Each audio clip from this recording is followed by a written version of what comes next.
Je suis Aïssatou Diagne et je suis économiste de l'environnement à la BOAD. J'ai pour mission de superviser la mise en œuvre des projets climat. Ce sont des projets financés par les fonds multilatéraux pour le climat, comme le Fonds pour l'environnement mondial, le Fonds pour l'adaptation ou encore le Fonds vert pour le climat. Ces projets peuvent être liés à l'adaptation au changement climatique, à la transition énergétique, à l'agriculture intelligente face au climat ou encore à la gestion durable des ressources naturelles. Mon rôle est de m'assurer que les projets atteignent leurs objectifs techniques et financiers et également environnementaux, tout en respectant les standards de la BOAD et ceux de ces fonds climat auxquels la banque est accréditée. Je m'assure également que les ressources sont utilisées de manière efficiente et de manière efficace et que les partenaires techniques disposent du soutien nécessaire pour mener à bien les activités du projet.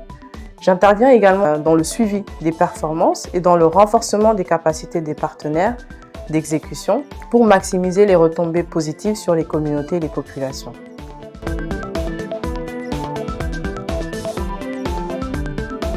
Pour évaluer l'efficacité et l'impact des projets climat, la BOAD s'appuie sur plusieurs critères qui sont tous complémentaires. En premier point, nous analysons l'efficacité opérationnelle et financière.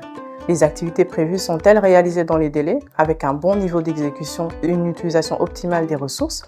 Cela permet de mesurer la performance du projet sur le plan de la gestion. Ensuite, nous évaluons l'impact climatique. Nous regardons concrètement dans quelle mesure le projet contribue à réduire les émissions de gaz à effet de serre ou encore à renforcer la résilience des communautés et des écosystèmes face aux effets du changement climatique. Et en dernier point, qui est essentiel, celui-ci concerne la durabilité et l'appropriation locale. Les projets doivent produire des effets qui se maintiennent dans le temps, être intégrés dans les politiques publiques nationales et doivent être réellement portés par les acteurs locaux. En résumé, l'efficacité d'un projet climatique pour la BOAD ne se limite pas seulement aux résultats immédiats, mais à sa capacité à générer un impact durable et mesurable sur le développement et le climat dans nos États membres.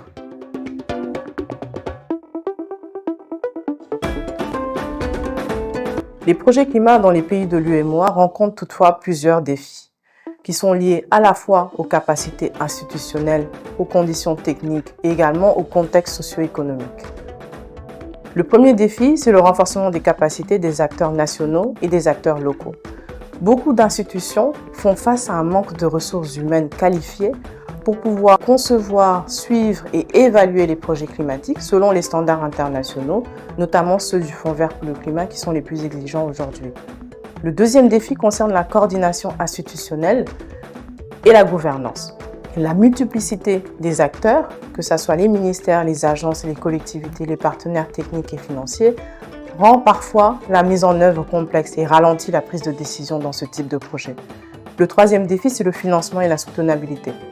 Même avec les appuis que nous apportons aujourd'hui, les besoins restent nettement supérieurs aux ressources disponibles et la mobilisation du cofinancement national ou privé est souvent difficile. Enfin, il y a des contraintes techniques et structurelles, comme une faible disponibilité des données climatiques fiables, des procédures administratives qui sont très longues, ou encore une faible appropriation locale de ces produits qui peuvent vraiment nuire à leur durabilité. Face à cela, la BOAD travaille à renforcer son accompagnement technique, à simplifier les procédures et aussi à développer des approches intégrées qui favorisent la résilience sur le long terme.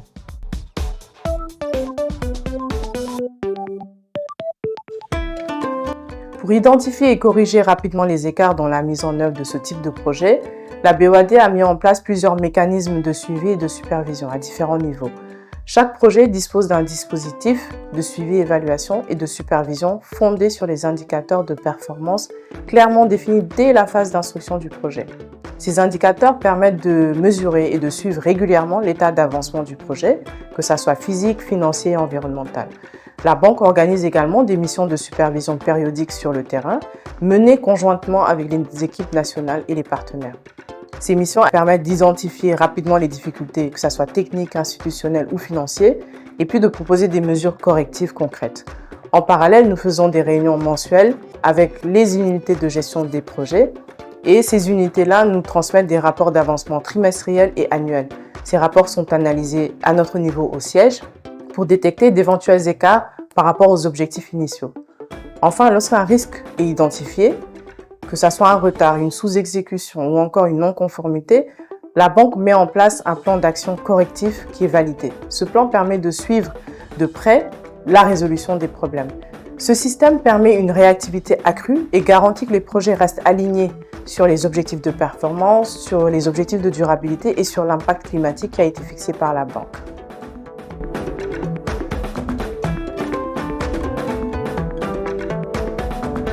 Un exemple très parlant est le projet d'hybridation des moteurs diesel des plateformes multifonctionnelles au Togo, qui a été financé par le Fonds pour l'environnement mondial et mis en œuvre par la banque. Ce projet vise à remplacer les moteurs diesel de ces plateformes multifonctionnelles que l'on trouve souvent dans les villages par des systèmes solaires hybrides pour alimenter les activités économiques rurales. À ce jour, 17 plateformes ont été hybridées et nous avons pu installer 17 kits solaires pour le pompage de l'eau et l'irrigation des périmètres maraîchers. Plusieurs chaînes de valeur agricoles ont été développées comme le maraîchage, créant des emplois locaux. Cela illustre parfaitement la vision de la BOAD, promouvoir une croissance inclusive, sobre en carbone et durable pour les populations rurales de la sous-région.